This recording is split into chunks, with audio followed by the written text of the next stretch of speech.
কারণ মেয়েরা মনে হয় সবসময় উল্টা দিকে যেতে পছন্দ করে, এই কারণে হয়তো সেটা করে। আর ছেলে কেন কেন এটাই জানার কথা, কেন? ছেলেরা কেন বাম হাতে ঘড়ি পরে, মেয়েরা কেন ডান হাতে ঘড়ি পরে? এটা কোনো প্রশ্ন হলো? কেন ছেলেরা কেন বাম হাতে ঘড়ি পরে, মেয়েরা কেন ডান হাতে ঘড়ি পরে? কেন কেন আসো আসো। মেয়েরা কেন ডান হাতে ঘড়ি পরে? কেন কেন কেন কেন ভাই কেন কেন কেন এটাই জানার কথা, কেন? ছেলেরা কেন বাম হাতে ঘড়ি পরে, মেয়েরা কেন ডান হাতে ঘড়ি পরে? কারণ মেয়েরা মনে হয় সবসময় উল্টা দিকে যেতে পছন্দ করে, এই কারণে হয়তো সেটা করে। আর ছেলে কাট কাট এটা কাট। বাম হাতে ঘড়ি পরা ওয়াজিব।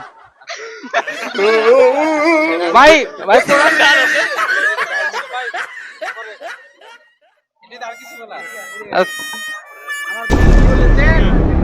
বাম হাতে ঘড়ি পরা ওয়াজিব আর ডান হাতে ঘড়ি পরা ফরজে আইন। ফরজে কিফায়া।